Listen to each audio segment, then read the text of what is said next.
And today's webinar is on anesthesia circuits, the breathing circuits in anesthesia, as well as on low flow anesthesia breathing system. And this itself is a major area, but we will try to condense in the next 100 minutes time by two eminent speakers, Dr. Gopakumar as well as Dr. Madhusudan Upadya. I am joining the chairperson, Dr. Mary Thomas, who is a senior professor and an academician at the Regional Cancer Institute at Trivandrum.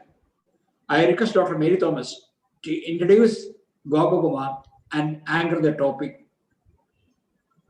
Thank you, sir. Good evening, all. Welcome to this session of ICA Webinar. Dr. Gopakumar D is a senior consultant in Anantapuri Hospital. He has been my teacher and he's a passionate teacher in this subject. He has been training our postgraduates all over Kerala in this particular topic, and he really takes this topic to the depth and makes it so clear for everyone to understand. So I think it's our fortune that we have Dr. Gopakumar today. And both the speakers have requested us not to tell anything in detail and take time. Hence, I am just giving the mic over to him with these few words of introduction. And I'm sure by the end of the session today, all of you will know what great speakers we have for today's session. Over to you, sir. Dr. Gopakumar, sir. Over to you. Thank you, PRK, sir, Dr. Mary, for the kind words and for the kind introduction. And I welcome all of you to the webinar.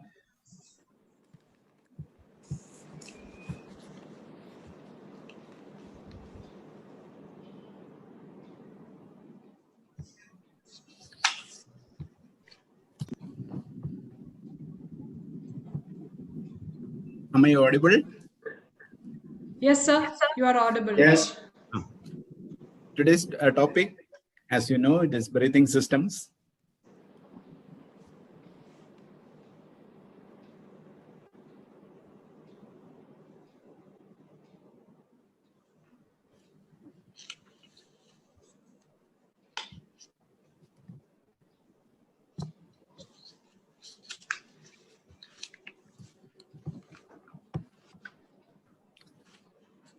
So let me start from the definition of breathing system. As you know, the breathing system is an assembly of components which acts as an interface between anesthesia machine and patient, creating an artificial atmosphere into and from which the patient breathes. The functions of the breathing system, as you all know, it dispenses controlled composition of oxygen and anesthetic gases from the machine to the patient, removes carbon dioxide and keeps carbon dioxide homeostasis, allows spontaneous assisted and controlled respiration, controls temperature and humidity of the inspired mixture, allows ports for gas sampling, airway pressure, flow and volume monitoring, and scavenging. History starts right from the days of W.T.G. Morton, that is in 1846. He used his Morton's globe for demonstrating ether anesthesia. And now presently we have the closed systems we are using very low flows. Breathing system, if you see the classification, there are many authors like Drips, Adriani, Collins, Conway, Baraka, and many classifications like open, semi-open, semi-closed, and closed. And that is utter confusion and it doesn't convey anything. So how we will practically classify the breathing system? So I think the better way of classifying it will be the breathing systems without carbon dioxide absorption and breathing systems with carbon dioxide absorption, both having systems with the unidirectional flow and bidirectional flow. Breathing systems without carbon dioxide absorption, unidirectional flow, we have a non-breathing, rebreathing systems like the systems using AMPU, Robin, Fink, all the non-rebreathing valves. And when we use circle system without absorbent, that also comes under breathing system without carbon dioxide absorption, unidirectional flow. And systems with bidirectional flow are the afferent systems, that is Mapleson A, B, C, and Miller system, where we have the reservoir in the afferent pathway of the breathing circuit, and efferent reservoir systems like Mapleson D, E, and F, and combined systems like Humphrey ADE. Breathing systems with carbon dioxide absorption, we have systems with a unidirectional flow like the classic circle system with absorbent, and systems we used to use before like to and fro system comes under the bidirectional flow. And another way of practically classifying, a better way of classifying the system will be systems using how the system eliminates carbon dioxide. So in non-rebreathing systems which use the non-rebreathing valves, it uses that valve for the elimination of carbon dioxide to the atmosphere. In some systems use fresh gas flow to eliminate carbon dioxide from the breathing system. Mapleson systems comes under that category. And we have the systems with carbon dioxide absorption, that is the circles absorber system. You all know the components of the breathing system: fresh gas connection, patient connection, adjustable pressure limiting valve, reservoir bag, tubing,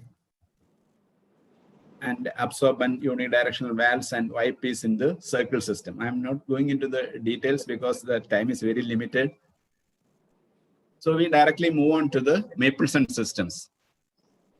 In 1954, on the advice of William Mushin, Professor W.W. Mapleson from University of Wales, Cardiff, described 5 different arrangements of the components of the breathing system. The Magel system, which we used to have since 1928, from the advice of William Mushin, the Mapleson rearranged the components and described 5 breathing systems that he named it as Mapleson A to E. And later in 1975, Willis et al. Added the Mapleson F, that is Jackson-Rees modification of ISTPs. So the Mapleson systems, we call it the Mapleson alphabet, Mapleson A, B to F. And this is the Mapleson A system, or otherwise called the Magel attachment. It has the fresh gas port at the machine end. This is the fresh gas port.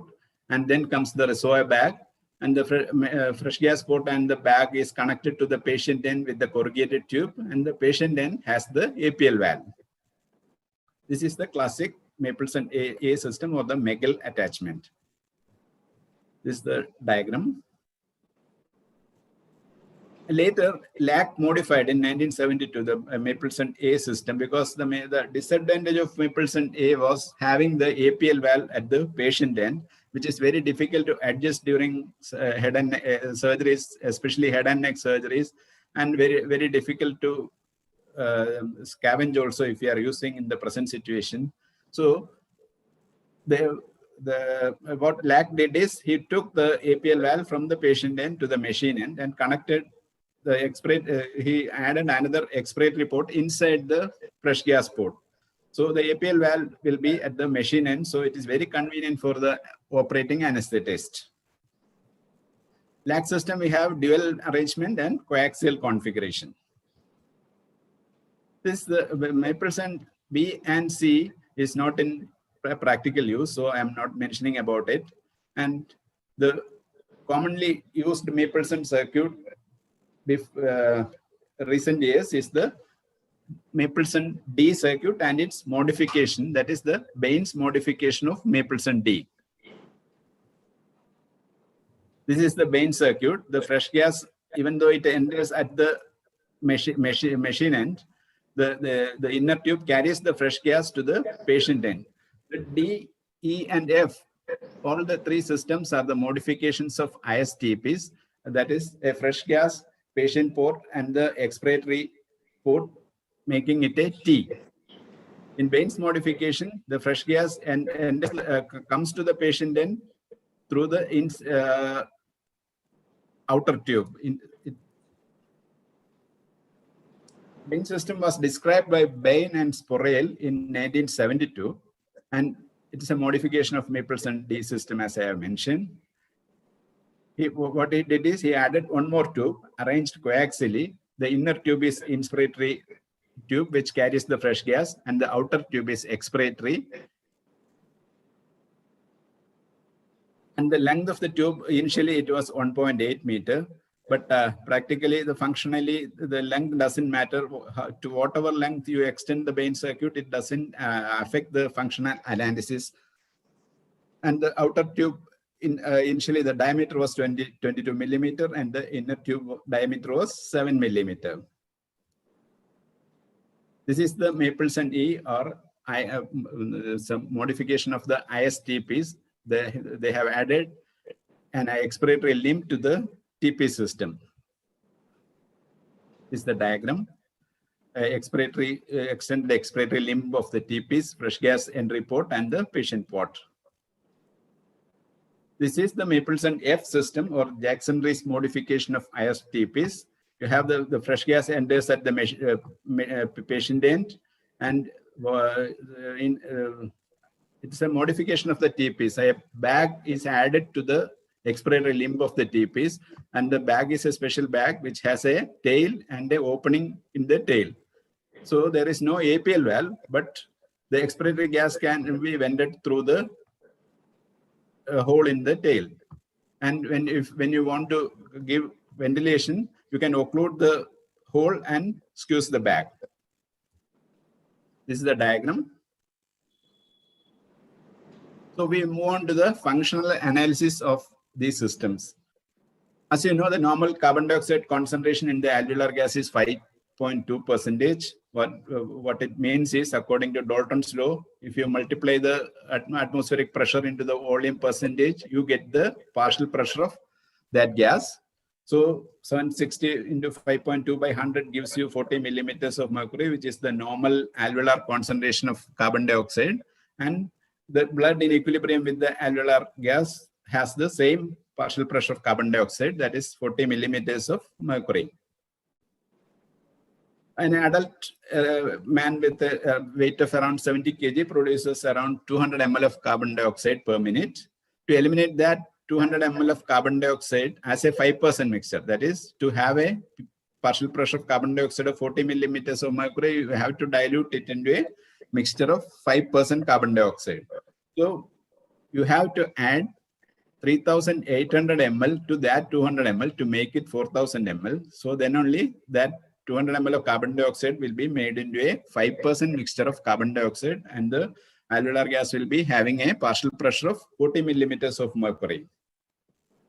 So 4,000 ml of, that is 4 liters of carbon dioxide free gas should reach alveoli every minute to maintain a normal PaCO2 of 40. Alveolar ventilation. So alveolar ventilation is the minimum fresh gas flow requirement for any breathing system without carbon dioxide absorption for effective elimination of carbon dioxide. Any system without a facility for carbon dioxide absorption should have at least minimum of fresh gas flow of alveolar ventilation. Another thing is, an ideal circuit should have alveolar gas near the APL valve when it opens, so that alveolar gas is selectively vented out. The Mapleson systems vents out the carbon dioxide with the fresh gas flows. So an ideal circuit should have alveolar gas near the APL valve when it opens. APL valve opens during the latter part of expiration during spontaneous ventilation, and at peak inspiration during controlled ventilation. So when you analyze functionally the Mapleson systems, we have to see what are the things happening during the expiratory phase of respiratory cycle. So what we try to do is to define the end expiratory configuration, that is the relative positions of fresh gas, dead space gas, and alveolar gas at the end of expiration inside the circuit. Because at the following inspiration, the patient will be getting the same configuration of gas. So when you approach these systems functionally, you can see three distinct functional groups. That is A, B, C, and D, E, F. The functional analysis of D, E, F is the same. And B and C are the same. So we have three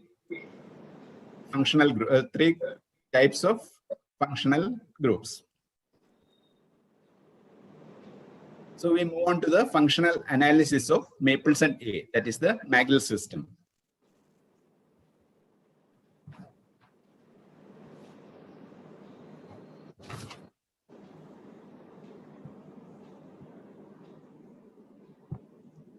When we discuss the functional analysis of Mapleson A system, what we do is we start from the beginning of expiration and we try to define the end expiratory configuration inside the circuit. During the next inspiration, that configuration goes to the patient.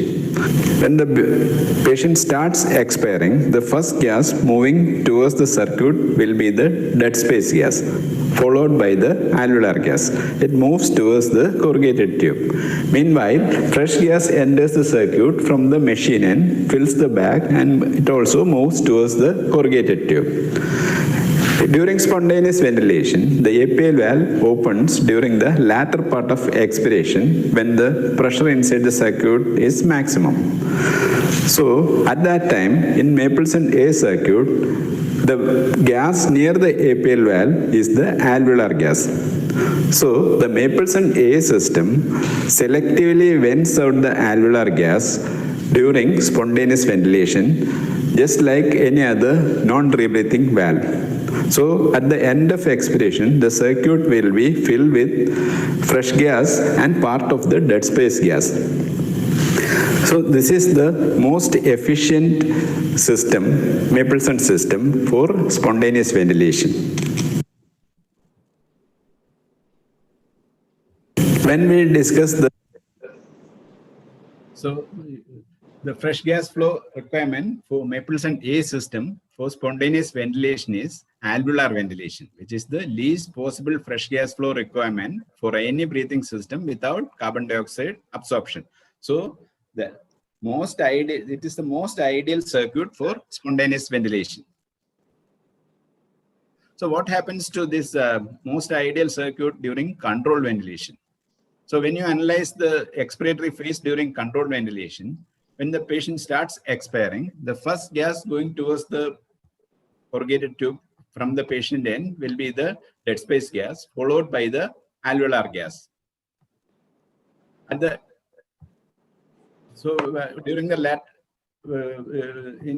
During spontaneous ventilation, the APL valve opens during the latter part of expiration, but during controlled ventilation, the APL valve opens only during the inspiratory phase. That is when you squeeze the bag at the peak of inspiration. So at the end of expiration, the gas near the patient is the alveolar gas. So once you start squeezing the bag, the first gas going towards the patient will be the alveolar gas.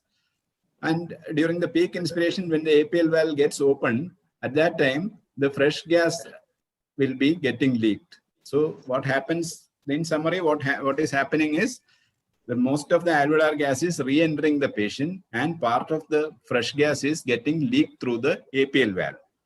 So it is not at all an ideal circuit for controlled ventilation. And if you want to use it for controlled ventilation, you need around 5 times the minute ventilation of fresh gas flow. Then the circuit becomes a non-rebreathing on and you can have safe controlled ventilation. So the fresh gas requirement for Mapleson A to prevent rebreathing is very high. That is 5 times the minute ventilation. So now we move on to the functional analysis of D, E, and F. As I told you before, the functionally all the three behave same. So when we use these circuits for spontaneous ventilation, we are defining the end expiratory composition and starting from the expiration.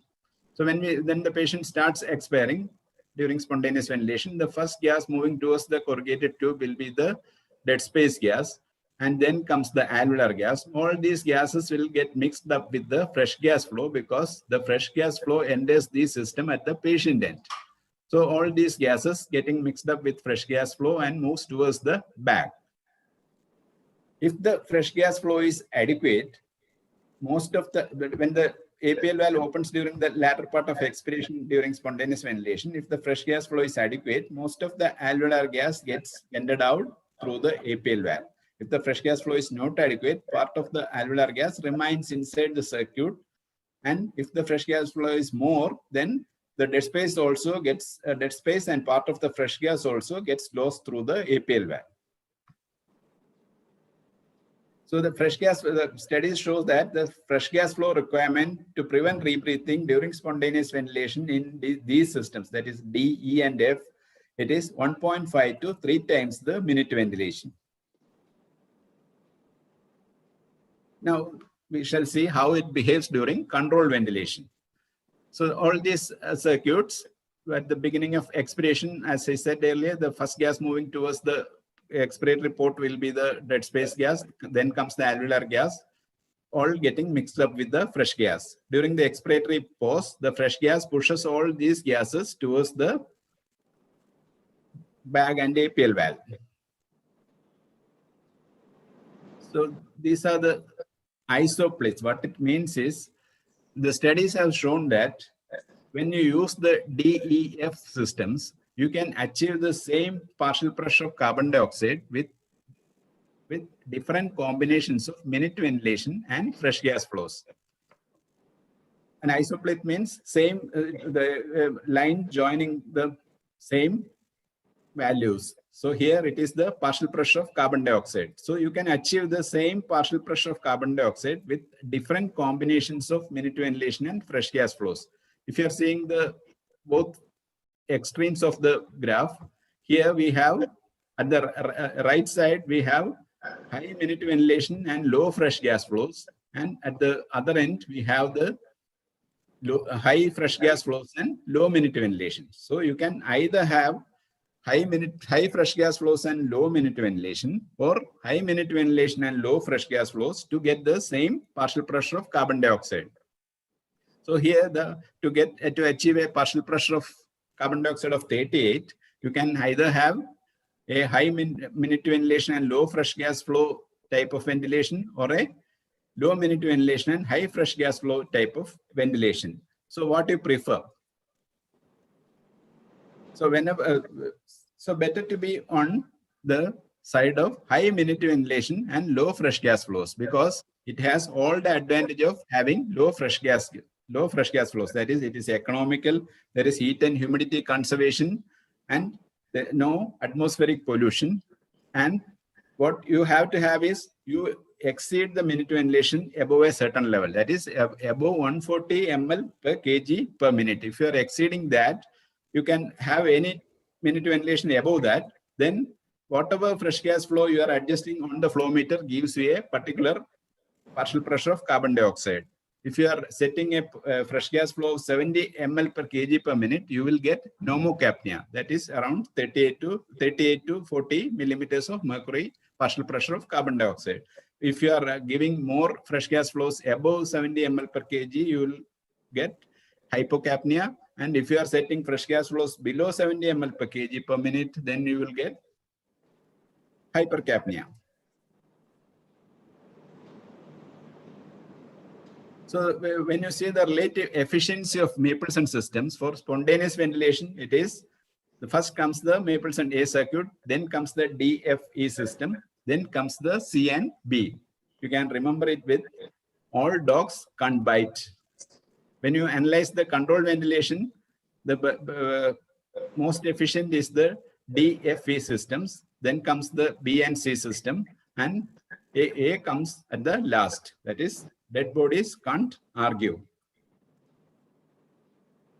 So what are the advantages of Mapleson systems? They are very simple, inexpensive, no moving parts except the APL valve, easy to disassemble and sterilize, lightweight, low resistance, and ideal for anesthesia at remote locations.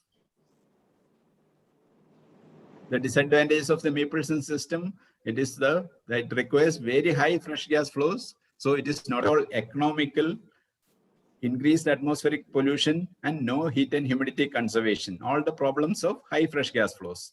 And in Mapleson A, the APL valve is near the patient, and it is very difficult to adjust it during the surgery, especially when the drapes are on and in head and neck surgeries.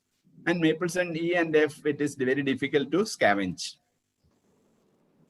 Now we move on to circle system. So as I said, Bain circuit was the most popular circuit used in anesthesia before we evolved into the low flow systems with circle breathing system. So in Bain circuit, the most ideal system for controlled ventilation, it requires 70 ml per kg fresh gas flow during controlled ventilation. So if you are calculating it for a 80 kg man, the fresh gas flow requirement comes to about 6 liters per minute. During maintenance phase of anesthesia, the total uptake by the patient, including oxygen and anesthetic gases, is less than 500 ml per minute. So 5.5 liters, that is more than 90% of fresh gas with oxygen, nitrous oxide, and costly anesthetic like desflurane and sevoflurane is getting wasted every minute. So it is not at all economical, and no heat and humidity conservation, and there is atmospheric pollution. This is a dance formula to calculate the consumption of volatile anesthetics, that is CFTM by density into 24/2. C is the concentration of the anesthetic as percentage, F is the fresh gas flow in liters per minute, T is the time in minutes, and M is the molecular weight, and D is the density. So the flow comes in the numerator. So what does it mean? Cost reduces with flow. If you are using 1 liter flow in a circle system and you are comparing the cost with a 6 liters per minute flow in a Bain circuit, the cost will be 6 times more with the Bain circuit. The only waste product in the expired gases is carbon dioxide. So after absorbing carbon dioxide, the expired gases can be reused. Then the fresh gas flow requirement will be equal to the oxygen consumption and the anesthetic consumption. So now I have drawn the Mapleson D again. Here you have the patient end, fresh gas flow entering at the patient end, the corrugated tube, APL valve, and the bag. So I am modifying the fresh gas flow inlet. So I have elongated it a bit. It is functionally same. It is the Mapleson D system. I have made the fresh gas tube corrugated and looking similar to the other tube. Here I have added an absorber so that whatever gas coming through the expiratory limb towards the APL valve and bag is passed through the absorber for carbon dioxide absorption, and the coming out gas we are adding to the fresh gas end. But this system you can't use for giving anesthesia, because once you squeeze the bag, the gas will move in both directions and there will be rebreathing. So what can you do? You add 2 unidirectional valves, one in the inspiratory limb and one in the expiratory limb. So that they are the inspiratory unidirectional valve and the expiratory unidirectional valve. Now it became the classic circle system. This is the arrangement of components in the classic circle breathing system. Circle breathing system was introduced by Brainsword in 1926.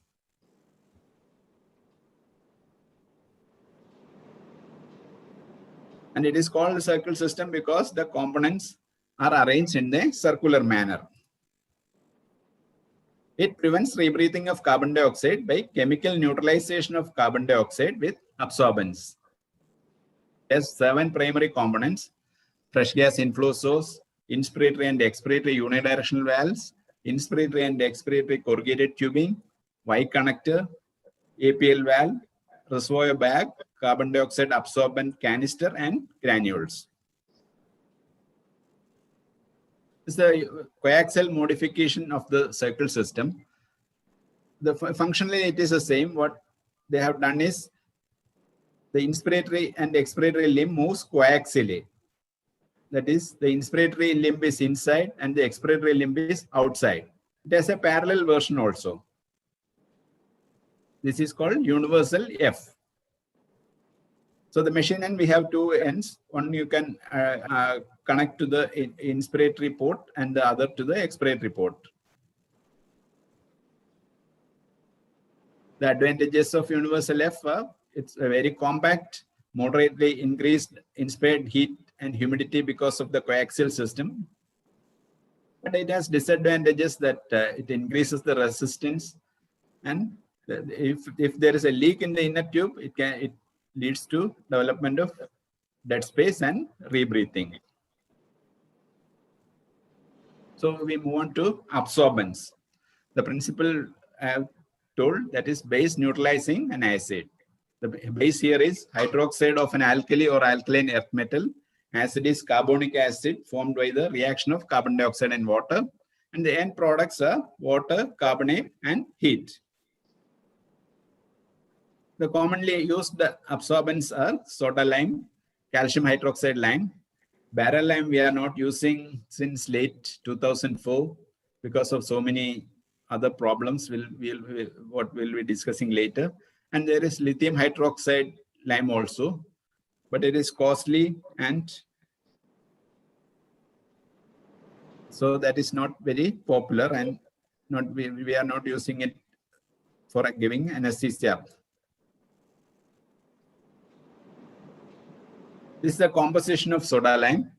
It has calcium hydroxide 80%, sodium hydroxide 4%, potassium hydroxide 1%, and water 15%.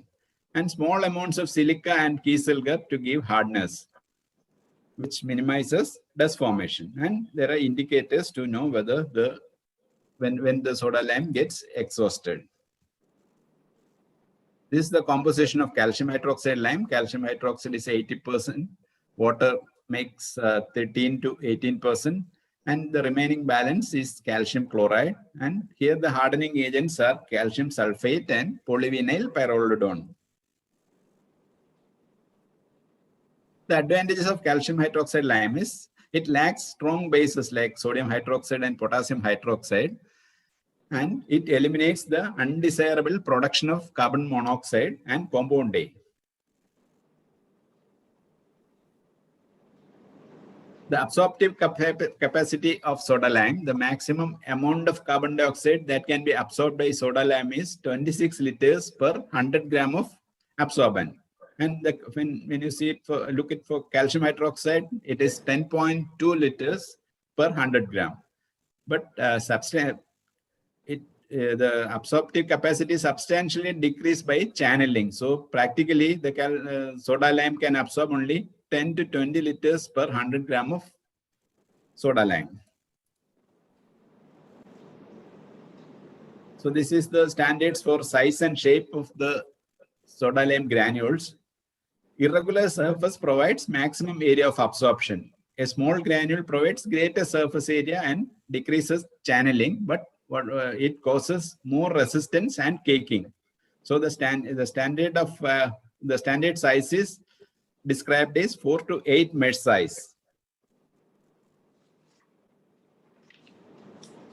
This is the standard for hardness. Granules fragment easily, producing dust, which produces channeling, caking, and increased resistance. Dust may be blown through the system to the patient or may cause component malfunction, especially the unidirectional valves. So adding small amounts of silica increases hardness. The problem is silica tends to clog the pores of the soda lime and reduces its efficiency, a drawback which is overcome by the addition of kieselguhr. This is the standard for filling the absorbent in the canister. That is, weight of soda lime in a given volume should be, if it is properly packed, it should be 0.9 gram per cc. A few words about the indicators commonly used in the absorbent to know the exhaustion of absorbents. An acid or a base whose color depends on pH. That is the principle behind the indicators. Ethyl violet is the most commonly employed indicator. Methyl violet is a substituted triphenyl methane dye with a critical pH of 10.3. At high pH, it exists in colorless form, and when the pH comes low, once it is exhausted, it changes to purple. But the problem with this indicator is ethyl violet undergoes deactivation even if stored in the dark, and it is accelerated in the presence of light. These are the commonly used indicators. Phenolphthalein, when it is fresh, it is white and it changes to pink when it exhausted. Ethyl violet from white to purple, Clayton yellow from red to yellow, ethyl orange from orange to yellow, and mimosa izard from red to white. Now we shall see the interactions of inhaled anesthetics with the absorbents. Sevoflurane reacts with some studies have shown that in rats, sevoflurane turns into fluoromethyl 2,2-difluoro-1-trifluoromethyl vinyl ether, or otherwise it is called compound A.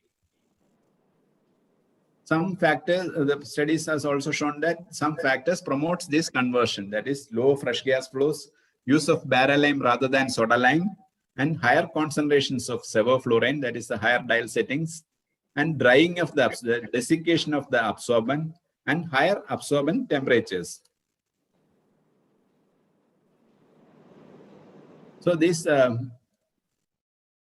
beta-lyase enzymes, the kidney beta-lyase enzymes converts compound A to reactive thionylaceacyl fluoride metabolites, which acetylates kidney proteins. The renal beta-lyase enzyme levels in rats are 20 to 30 times higher than that in the humans. So in humans, it's only a theoretical possibility.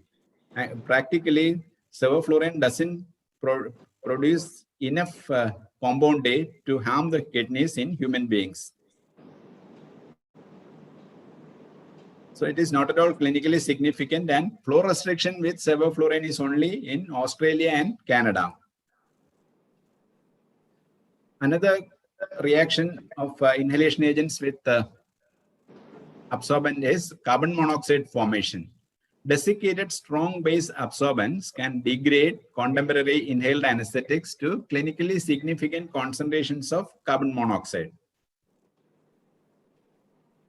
So the factors promoting carbon monoxide formation are use of bara lime rather than soda lime, and higher temperatures in the absorber, dry absorbent, that is desiccated absorbent, high anesthetic concentrations, high dial settings, increased length of or duration of anesthesia time, and the type of the agent, that is desflurane, enflurane, and isoflurane are the agents which produces more carbon monoxide compared to halothane and sevoflurane. The amount seen with halothane and sevoflurane are very small. Thus, case reports describing carbon monoxide poisoning is more common in patients anesthetized on Monday mornings because continuous flow from the anesthesia machine dehydrated the absorbents over the weekend. So how shall we know when to change the absorbent? The inspired carbon dioxide concentration is the most reliable method to detect absorbent exhaustion. Indicator color change is not that reliable as inspired carbon dioxide because of peaking, regeneration, deactivation with light, drying, etc. And heat in the canister, the reaction of carbon dioxide with absorbent produces heat. Changes in temperature occur earlier than changes in the color of the indicator. But it's not that practical to always see the heat in the canister. So this is the typical waveform carbon dioxide. You can see the inspiratory concentration of carbon dioxide. So that shows the exhaustion of soda lime. So we move on to the individual ideal positioning of the individual components of the circle system. To prevent rebreathing of carbon dioxide in a traditional circle system, we must follow 3 rules. That is, a unidirectional valve must be located between the patient and the reservoir bag on both the inspiratory and expiratory limbs of the circuit. The fresh gas inflow cannot enter the circuit between the expiratory valve and the patient. And the third rule is the pop-off valve cannot be located between the patient and the inspiratory valve. If you follow these 3 rules, there won't be any significant rebreathing of carbon dioxide. So what is the ideal position of fresh gas inlet? It is commonly placed upstream of the inspiratory unidirectional valve and downstream of the absorber. So the red ring is shows the ideal position of the fresh gas entry. So here the fresh gas comes downstream of the absorbent and upstream of the inspiratory unidirectional valve. That is the most ideal positioning of the fresh gas. What happens if it is positioned downstream of the expiratory unidirectional valve and upstream of the absorber? Here what happens is, since the fresh gas flow is near the APL valve, the proximity to the APL valve, there is chances of fresh gas getting vented out. And another problem is, if you activate the oxygen flush, there is chances of high flows through the absorbent, producing dust and carrying the dust to the inspiratory unidirectional valve and to the patient's respiratory tract. So these are the problems of having the fresh gas in this position. And there is less inclusion of fresh gas in the inspired mixture, and the chances of absorbent desiccation also. So if you place the fresh gas flow between the patient and the expiratory unidirectional valve, it will force exhaled gases back towards the patient during inspiration. So that is a problem of having the fresh gas flow there. And if you place it between the patient and the inspiratory unidirectional valve, it causes fresh gas to join the exhaled gases. This position we have discussed in that 3 rules. You should not position the fresh gas in between the patient and the expiratory unidirectional valve, because it forces exhaled gases back towards the patient, causing rebreathing. So where will you place the reservoir bag? It is commonly placed between the expiratory unidirectional valve and the absorber. That is the ideal position. During spontaneous respiration, absorbent use is equally efficient if you place the bag upstream or downstream of the absorbent. Whatever position, upstream or downstream of the absorbent, there is functionally during spontaneous ventilation, doesn't make much difference. But never place the bag in either between the patient and either of the unidirectional valves. That is one of the 3 rules. That is, you should have a unidirectional valve in both sides, in the inspiratory limb and expiratory limb, between the bag and the patient. So here what happens is, during expiration, the bag will act as a reservoir for the expired gases if you place between the patient and either of the unidirectional valves. So never place the bag there. So this is the ideal position of the APL valve, downstream of the expiratory unidirectional valve and upstream of the absorbent. That is the ideal position, because the gas venting out through the APL valve will be the gas which hasn't passed through the absorber. So it is the efficient usage of the absorbent you can have with positioning the APL valve upstream of the expiratory unidirectional valve and downstream of downstream of the expiratory unidirectional valve and upstream of the absorbent.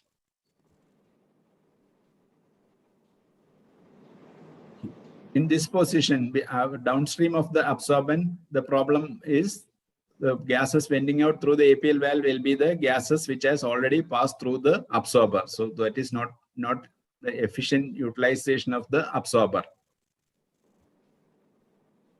During spontaneous ventilation, the most efficient use of absorbent will occur with the APL valve on the Y piece, because the APL valve opens during the latter part of expiration during spontaneous ventilation, and the alveolar gas will be near the APL valve if you are placing it at the Y piece. So it is the efficient usage of absorbent. So most of the alveolar gas will be vented out through the APL valve. But APL valve in that position, it's very difficult to adjust, very difficult to scavenge, and there are chances of disconnection. APL valve between inspiratory unidirectional valve and patient causes retrograde movement of exhale gases during spontaneous ventilation if you place it between inspiratory unidirectional valve and the patient. So that is one of the 3 rules. Never place the APL valve between patient and the inspiratory unidirectional valve. The unidirectional valve, there are only 2 locations to position. They are either the Y piece or attached to the absorber. Valves in the Y piece are bulky and serious accidents have occurred. So valve Y pieces are no longer available commercially. So what is the resistance and work of breathing when you use the circle system? It is the resistance and work of breathing is not significantly greater than the other breathing systems, and some studies have shown that it is less than the other routinely used systems. The use of coaxial tubings increases resistance. If you see the heat and humidity, moisture is available when you use the circle system. Moisture is available from exhale gases, from the absorbent, and water liberated from neutralization of carbon dioxide. Humidity of a standard adult circle system increases gradually with the use and then stabilizes. During anesthesia, an absolute humidity of 17 to 30 milligram of water per liter will be ideal. Circle system with a fresh gas flow of 0.5 to 2 liters per minute. Humidity between 20 to 25 milligram of water per liter at 60 minutes you will achieve. So it is a very good humidification. Higher humidity you can achieve from low fresh gas flows, locating fresh gas upstream of the absorber, wetting the inspiratory tubing, using a humidifier or coaxial breathing tubes. When you see the temperature, even with very low fresh gas flows, gases reach the Y piece only 1 to 3 degrees centigrade above the ambient temperature.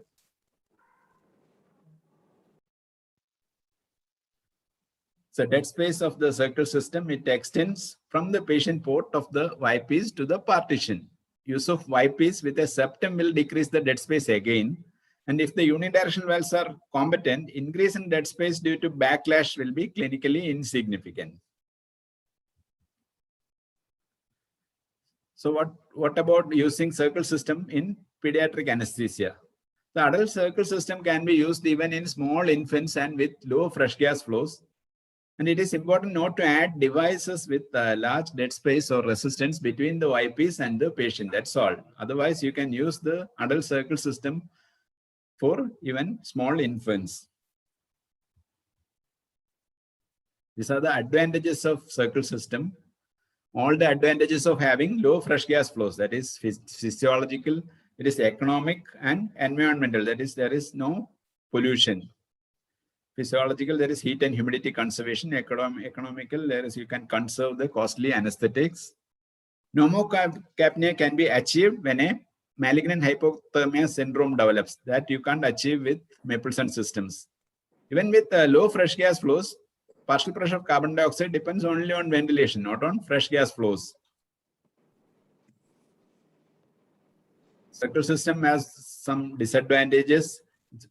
One is its complex design, that is composed of many parts that can be arranged incorrectly or may malfunction and a large number of connections that can become misconnected, disconnected, or can cause leak. Some components are very difficult to clean and it is very bulky. And as we have discussed, there are chances of reaction with anesthetic agents producing compound A and carbon monoxide. So with this, we come to the end of the breathing circuits. Thank you for your attendance. Thank you, Dr. Gopakumar, for the most elaborate, simplified lecture. We'll have the QA at the end of our session.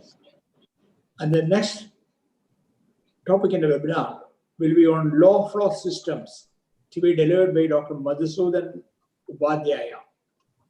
Dr. Madhusudan Upadya is known to you all very well. He is the senior most professor at the Kasturba Medical College, Mangalore, and is a known figure in the anesthesia circle, and he continues as one of the executive members on obstetric anesthesia with the World Federation of Societies. I request Dr. Madhusudan to carry on with his delivery of low flow anesthesia systems.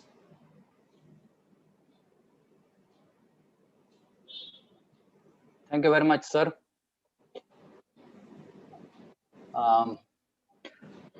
Good evening, everybody.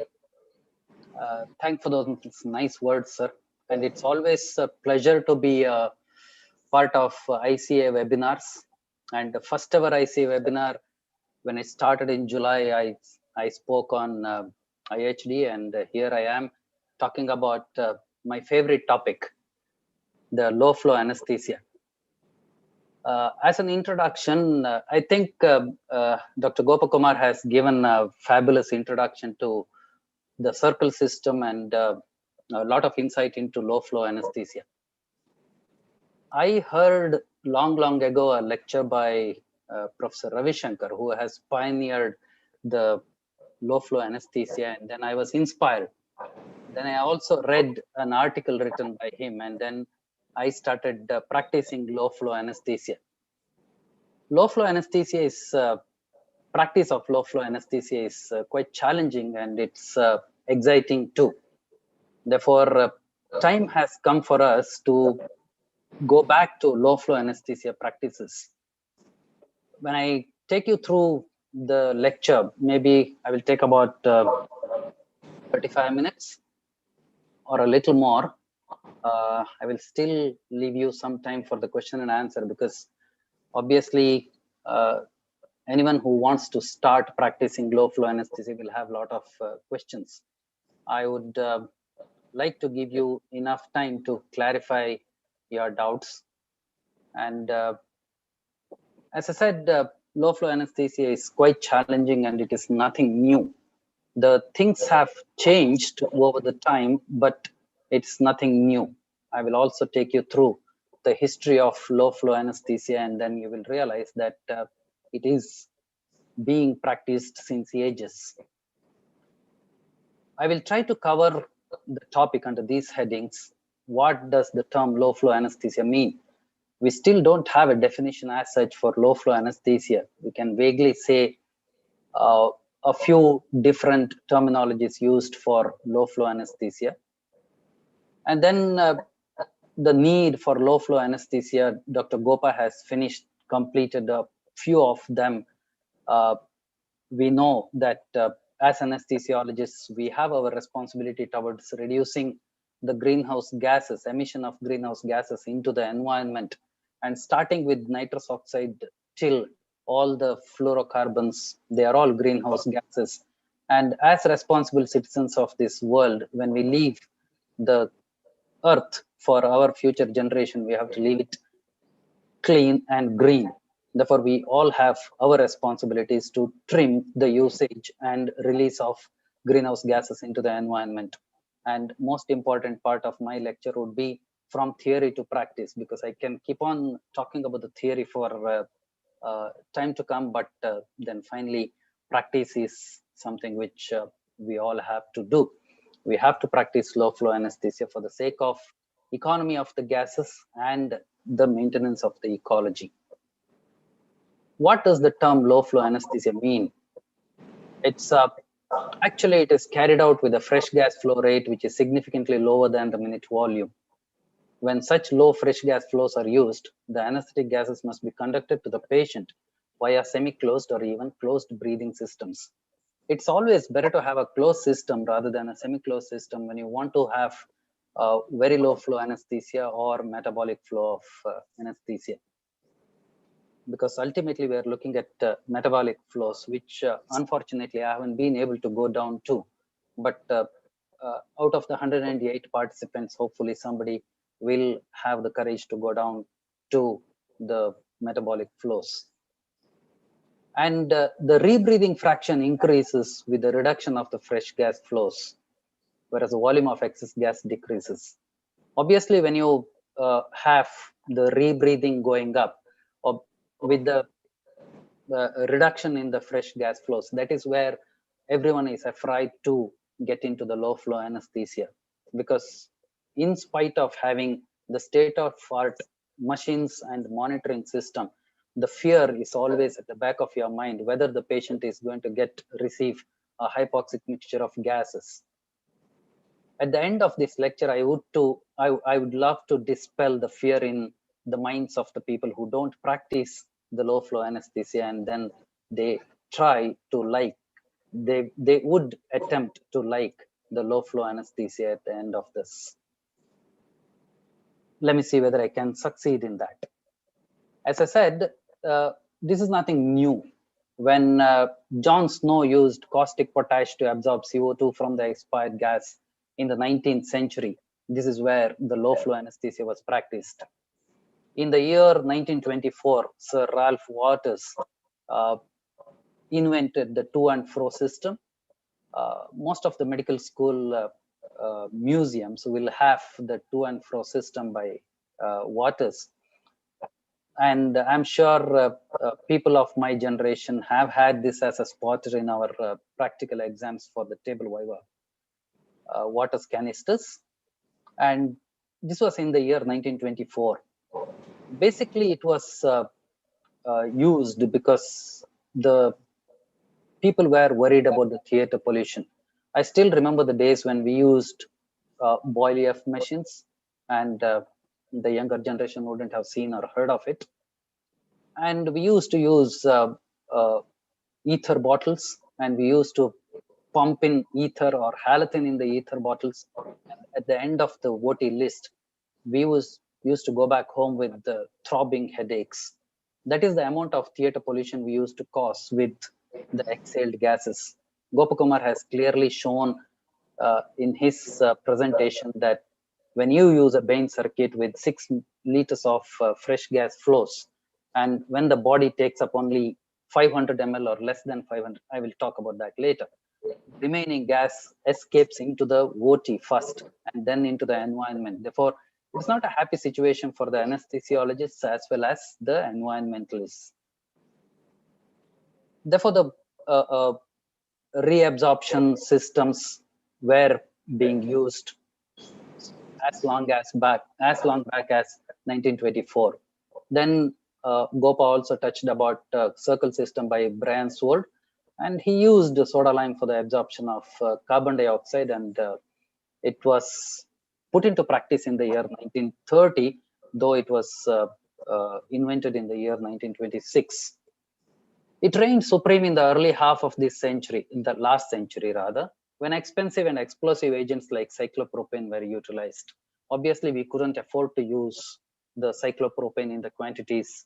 When you use fresh gas flows of 6 liters, it was very expensive to use cyclopropane. But then after that, actually we started using trilene, trichloroethylene, which was not to be supposed to be used with soda lime, because the reaction with the soda lime released on gas called phosgene, or a naru gas, which was used as a war weapon. The phosgene was a naru gas which was used in the wars as a weapon, and this trichloroethylene, when it reacts with the soda lime, we used to get phosgene, and obviously the patients used to have they used to crash with the paralysis.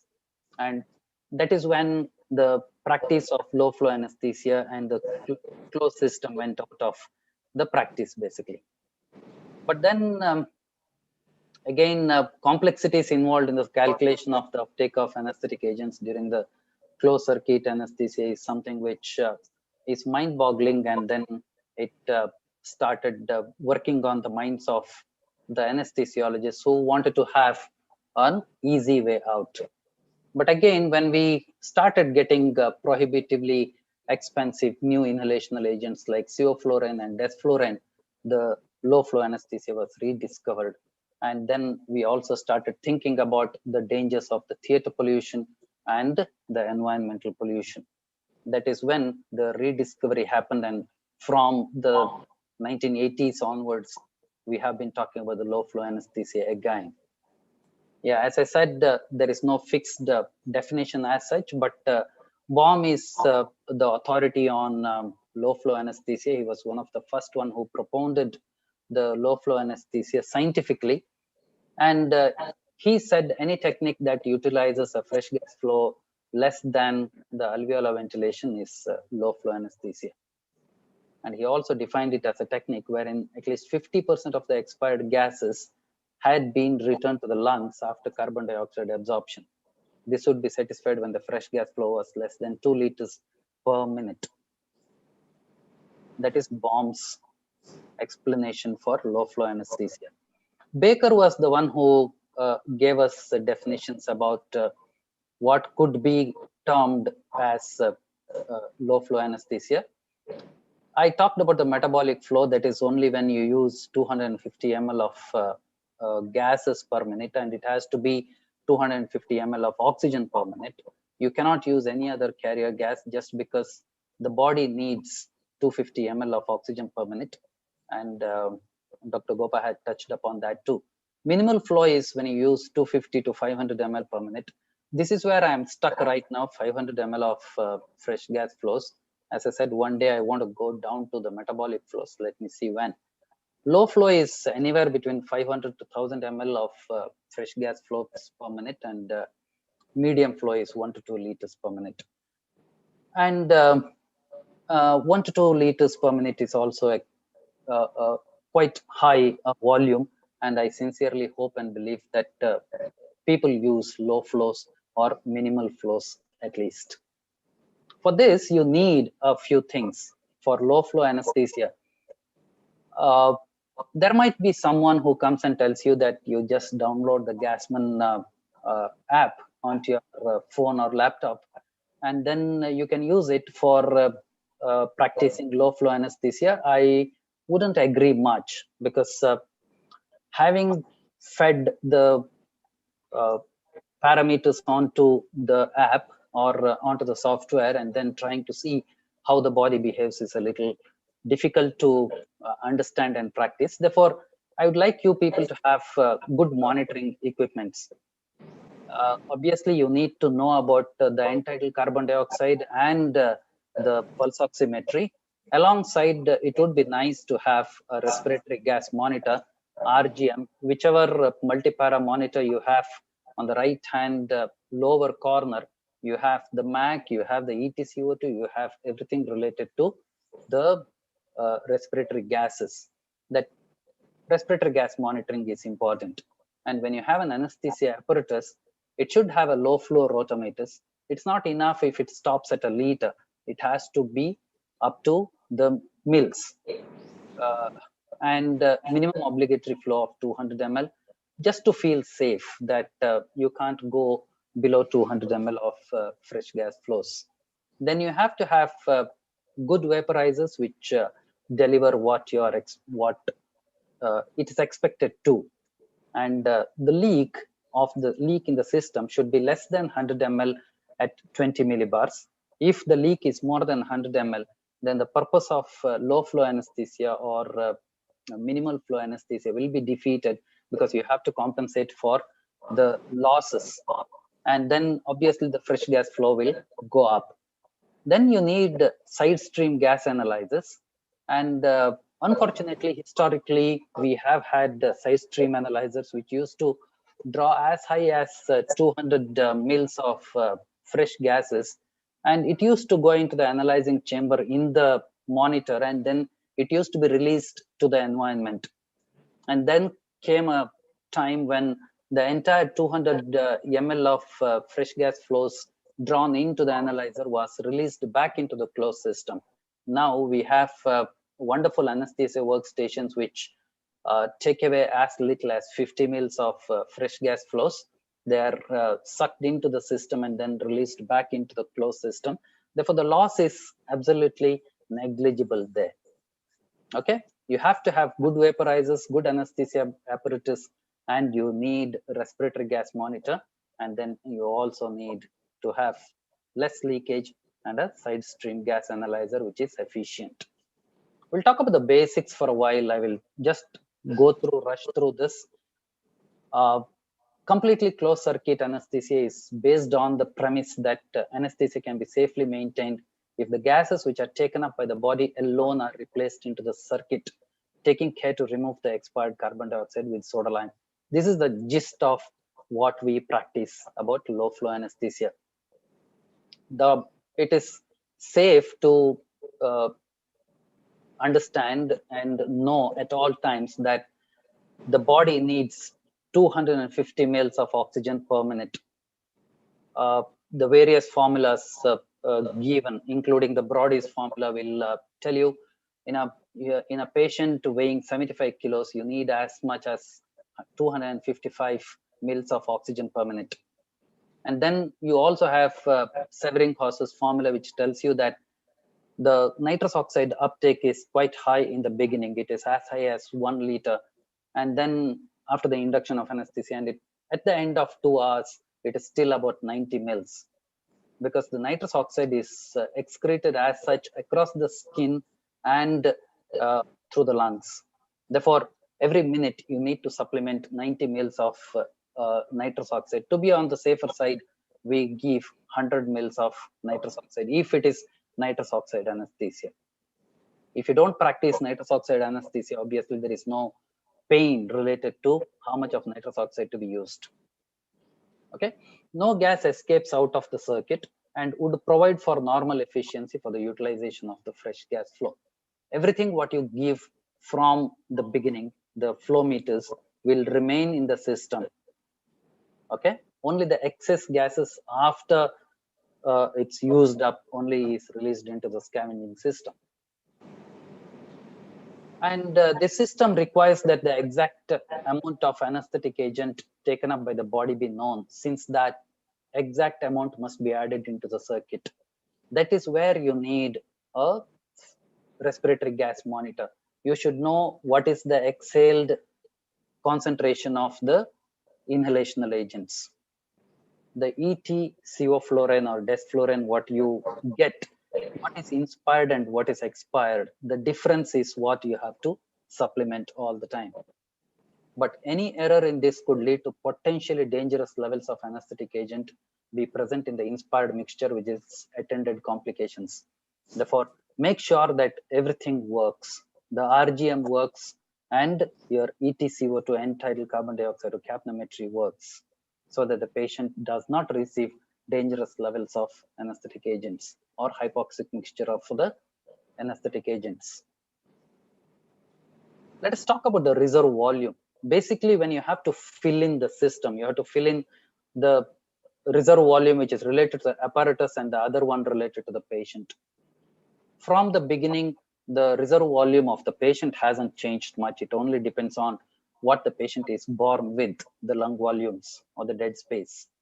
But when you talk about the apparatus, when we started practicing the the closed system anesthesia, the canisters used to be so bulky and the tubings used to be bulky, and therefore they used to take up as much as 10 to 15 liters. When you talk about 10 to 15 liters of space to be filled with inhalational agents, fresh gas flow and the inhalational agents, that's quite significant.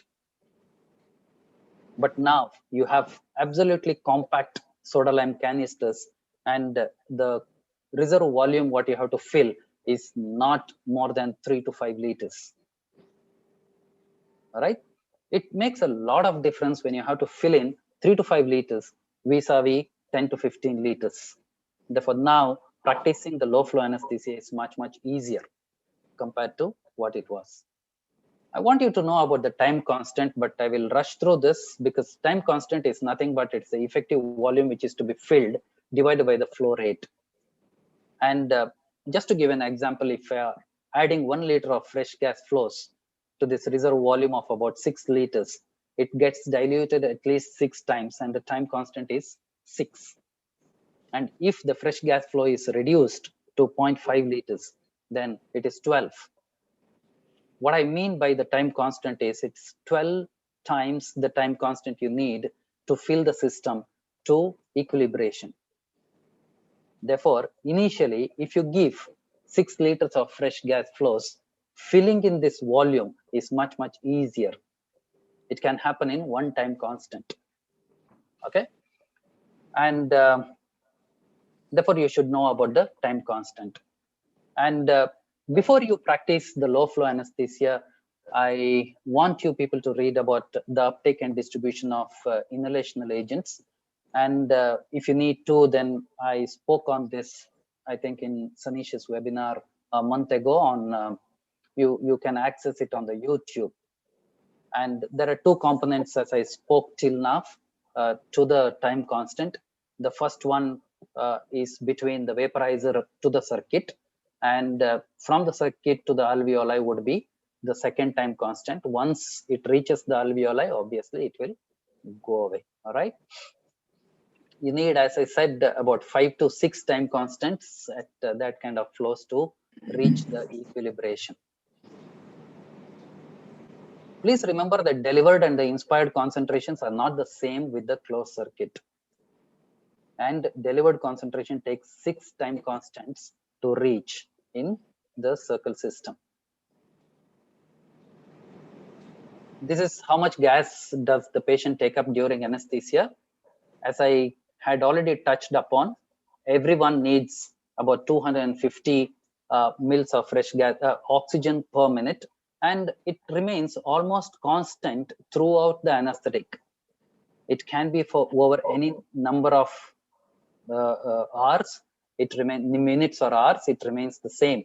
Basically because the basal metabolic rate during anesthetic is supposed to remain, as long as the hemodynamics are stable, it's supposed to remain constant. Therefore, the patient needs 250 ml of oxygen per minute throughout.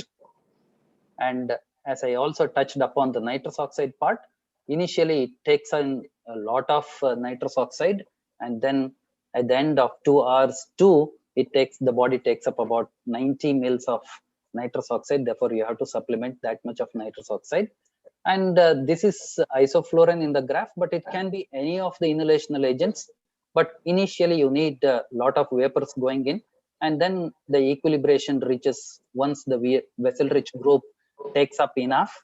The rest of the body, obviously the fat and the bones, will need days to equilibrate, and therefore it's quite minimal. Once the state of equilibrium happens, the uptake is quite minimal. Please remember that oxygen requirement remains the same, 250 ml per minute forever, and nitrous oxide from the beginning till about 30 minutes it will be high, and then after that it will come down to 90 mils per minute. This obviously doesn't change much. The volatile anesthetic agents, few take a little more time, and the agents like sevoflurane takes a little shorter time to equilibrate and then to reach 0.8 Mach.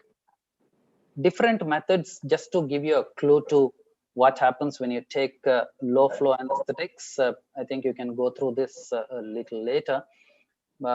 Just extrapolating the graph which I showed a couple of slides ago. When you use low flow anesthetic, obviously it takes a little longer time, and with the minimal flow, it reaches equilibration a little earlier, and then it maintains the steady state for longer time. And the closed system will follow mostly what happens with the nitrous oxide and the other agents. I have already spoken about that, and you have to go by the Brody's formula. Forget about the complicated Brody formula. Suffice to remember that it's about 3.4 ml per kg, and till 100 kg, it will be about 350 mils. 75 kg man, which is an ideal one, it will be about 250 ml of oxygen uptake per minute. And subject to the inhalational agent, subject to the composition of the gas in the anesthetic system remaining constant, the uptake of the anesthetic inhalational agent decreases during the course of anesthesia following a power function.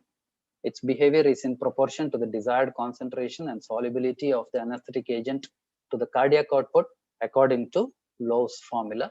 And suffice to remember that it's a function of, say, you want to use 0.8 Mach. It's a function of blood gas coefficient, cardiac output, and inverse time to the power minus half. Therefore, it is inversely proportional to the time. And as the time goes on, the requirement of anesthetic agents or the volume of the anesthetic agents comes down, just like the nitrous oxide. But you have to remember that the oxygen remains constant throughout, but anesthetic agents, whether it is nitrous oxide or inhalational agents, both are actually inversely proportional to the time. As the time goes on, the inhalational agent volume required is much lesser. This is what I was talking about. You please, this is an image from the Millers, and I think for any practicing anesthesiologist, this is very, very important. You have to remember that VRG vessel-rich group is the inhalational agents get equilibrated first, and then the muscles, and then the fat and the bones. And fat and the bones, as I said, it takes maybe days of anesthetic to reach the equilibration. Therefore, you need not worry about that. You keep in mind only the vessel-rich group and the muscles, even when the patient is being reversed. Okay, I've already touched upon this. You need a carbon dioxide absorbent. You need a circle absorber with the carbon dioxide absorbent, and you need monitors. And then the monitor should be a multi-para monitor with respiratory gas monitor. RGM is obviously needed for the low flow anesthesia. Yep. I've already touched upon this. Flow meters calibrated to less than 1 liter per minute flow, and ascending bellows ventilator is always better. But if your system does not have much of a leak, you need not worry much, and you can even with the descending the bellows, you should be able to anesthetize your patient. Okay. How do you monitor the low flows? The inspired oxygen concentration should be monitored at all times if nitrous oxide is used in more than 65% concentration, because you don't want the hypoxic mixture to reach the patient. Practically speaking, we use we inhale 21% of oxygen at all times. But when you are practicing low flow anesthesia, the cutoff for the oxygen should be 40% on FiO2 on the monitor. If it touches 40% or if it goes below 40%, you have time till it touches the 30%. But at 40%, I would require you to change the proportion to say 60% of oxygen and 40% of nitrous oxide. If at all you are using 50-50 of oxygen and nitrous oxide, say you have been using 250 ml of oxygen and 250 ml of nitrous oxide, reverse the ratio to 60-40 so that the oxygen concentration is kept above 40% at all times. That is just a safety net for you people. Even if you take your eyes off the monitor for a while, you will still not falter much as far as the patient safety is concerned. You can still go down to 21%, but as I said, you have to be vigilant at all times. Therefore, and you also should remember that when you are practicing metabolic flow or low flow anesthesia, it takes time for any changes if want to effect. When you change the dial concentration, you change the flowmetry, flow meters, the gas flows on the flow meters. It takes time to effect the changes. Therefore, you have to be proactive. And I would say at 40%, you reverse the oxygen on the flow meter. Go to 60% of oxygen. ETCO2 is needed because you have to have an effective absorbent system, and the biggest clue to it is from the capnometry. Therefore, you have to have the capnometry at all times. And if you have, I told you, the respiratory gas monitors, if you monitor that, nothing like that, your administration, it becomes absolutely comfortable for you people. Okay, I just talked about that. How do you practice low flow anesthesia? This is the basics I took you through. Now we'll just rush through how do you practice the low flow anesthesia. Actually, when you know how the inhalational agents behave in the body, it's very, very easy to manage the low flow anesthesia. Obviously, there are three phases. There is initiation, there is maintenance, and termination. I will take you through the initiation a little in detail, and maintenance and termination will happen in a jiffy. There should be sufficient denitrogenation.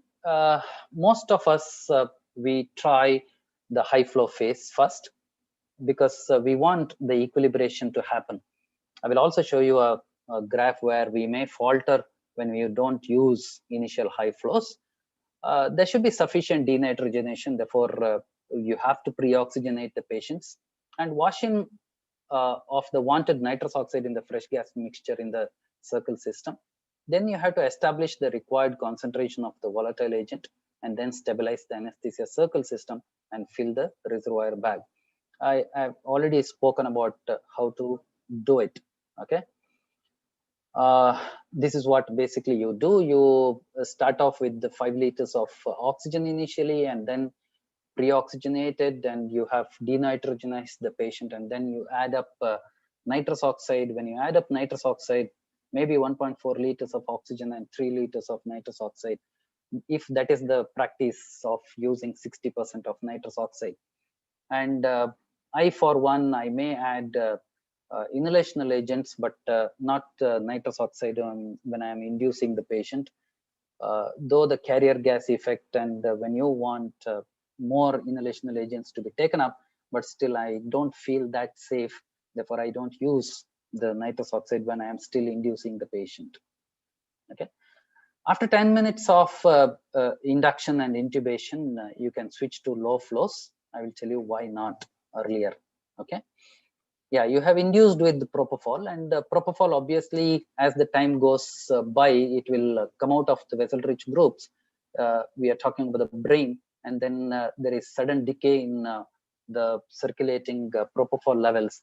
Therefore, if you are good at managing your volatile agents, then the line of depth of anesthesia, the propofol when it dips, and at the same time when volatile agents are taken up, there will not be any problem with your patient's depth of anesthesia.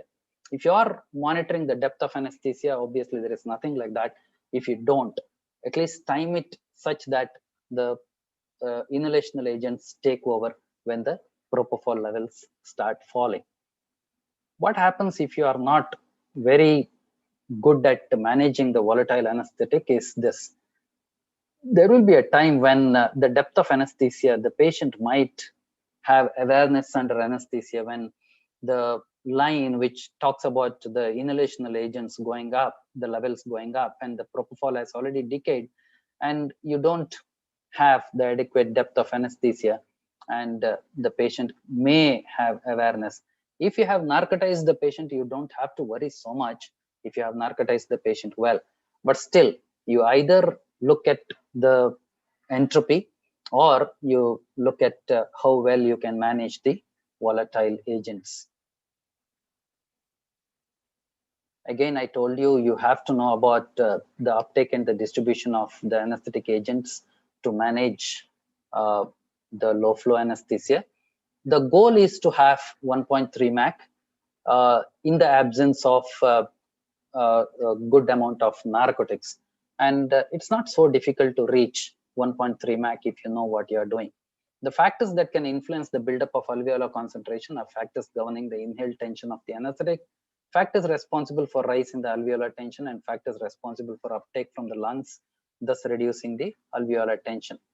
This is, in brief, the inhaled volatile anesthetic concentration depends on the circuit volume and set inspired concentration of the inhalational agents. The rise in the alveolar tension depends on the alveolar ventilation and the concentration effect, and uptake from the alveoli to blood depends on the blood gas coefficient, cardiac output, and the gradient. Induction is, if performed using low flows, would take an unacceptably long time. I told you, you have to mind the gap there. And if induction is done with an intravenous agent, unless special precautions are taken, it may take very long time to achieve the desired alveolar concentrations if you are trying low flow anesthetics from the beginning. And there is another difficulty. I talked about the third point there. When once the desired concentration is achieved, it will be difficult to change it. Hence, termination of action would take a long time after the discontinuation of the agents. This is towards the reversal or recovery of the patient from anesthesia. Once you start using low flow anesthesia, you would know when to switch off the inhalational agents. You will have a lot of time before the Mach starts dipping, even when you don't supply inhalational agents into the system. How do you do it? Initially, you can use high flows for a short time, or you can use a pre-filled circuit or use of large doses of anesthetic agents. Most commonly practiced technique is use of high flows for a short time. And I think everybody is very comfortable because pre-filled circuit and use of large doses of anesthetic agents, it looks very exciting, but it may not be very practical, and you need to be absolutely vigilant when you do that. Therefore, we wouldn't waste so much of time doing it. Therefore, use of high flows for a short time is something which we have been practicing. And this is the commonest and the most effective practice. And what you do is you use a fresh gas flows of about 10 liters, and then it can be oxygen with the nitrous oxide, and then you use 2 Mach of the agent concentration, whichever agent you're using, sevoflurane or desflurane. And in 3 time constants, the circuit would be brought to the desired concentration. And that is the whole idea. In 3 minutes, you get to the desired levels of anesthetics. But the problem is when you use that kind of large flows, obviously it defeats the purpose of environmental friendliness, and the excess gases would escape. But you can take cover under the fact that you are using it only for a short time. The major advantages of this method are rapidity with which the desired concentration is achieved, ability to prevent unexpected rise in the agent concentration, ability to use the commonly available plenum vaporizers to achieve the desired concentration, and the added advantage of achieving better denitrogenation when you use high flows. If you start off with the low flows, with all these advantages are not there. I told you you have compromised on the economy of the gas utilization, and then you need a scavenging system to prevent the theater pollution. But even then, the environmental pollution cannot be prevented.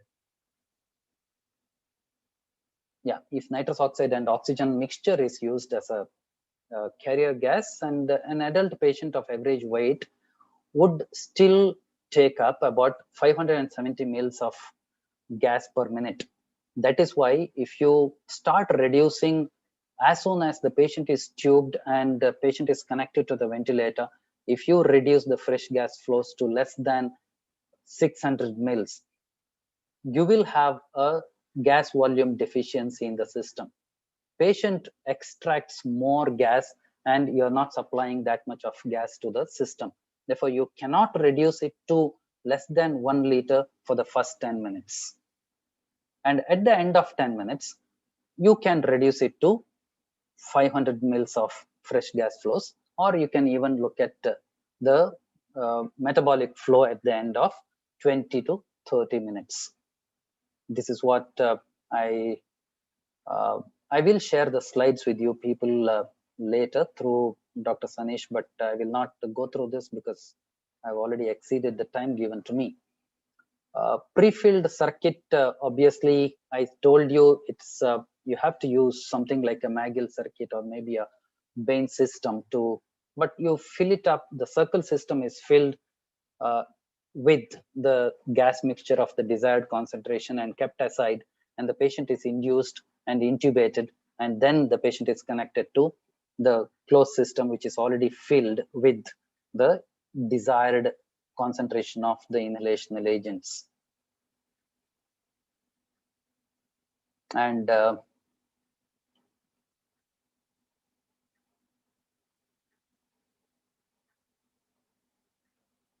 yeah, I talked about this oxygen concentration in the circuit. The 33 to 40% is, as I said, is the safer limit. But as I said, it takes time for any changes to be effected. Therefore, I take it as 40% as the cutoff, and at 40% I change the oxygen ratios, oxygen to nitrous oxide ratios. And the obvious disadvantage of this method is the potential for errors and hypoxia if the oxygen monitor were to malfunction. And we have to have, as I said in the beginning, we have to have a functional oxygen monitor. And we are lucky in that we cannot use less than 25% of oxygen in the machines, and therefore this technique can be safely executed. There is something called injection technique. I told you it is very exciting, but it's difficult to practice. You have to be vigilant at all times. It's a time-tested method and it is absolutely reliable, but you need to have the formulae and nomograms downloaded, and you should be using them. That tells you when to inject and how much to inject into the circuit, the inhalational agents into the circuit. And infusions can be used to smoothen the fluctuations, unlike any other technique. As I said, it is fascinating, but it makes anesthesia unnecessarily complicated. The vaporizer technique, what we generally use, is simpler, more familiar, and acceptable. All right. Maintenance is quite easy, and it's always better that these techniques, when you use it for a time period longer than 1 hour, it is quite beneficial economically. The first hour of low flow anesthesia, you may not get enough financial benefits, economical benefits, but longer than 1 hour, obviously there is pronounced economical benefits, and it can be stretched over a period of time. It can be any number of hours, whether you are practicing neuroanesthesia or complicated cardiac or even surgical onco. Obviously there is advantage. All right. You need a steady state anesthesia, and obviously there is minimal uptake of anesthetic agents, and you have to prevent the hypoxic gas mixtures at all times.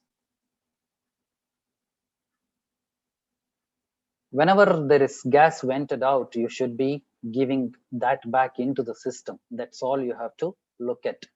Practically speaking, I told you the patient can receive a hypoxic mixture if you continue with a liter of fresh gas flows with 50 mils of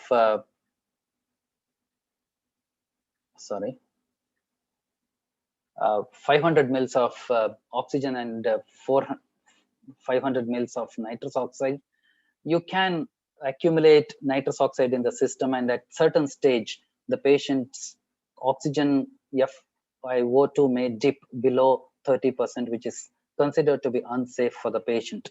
Therefore, it is advisable that you use at that time at least 400 ml of oxygen and 600 ml of nitrous oxide.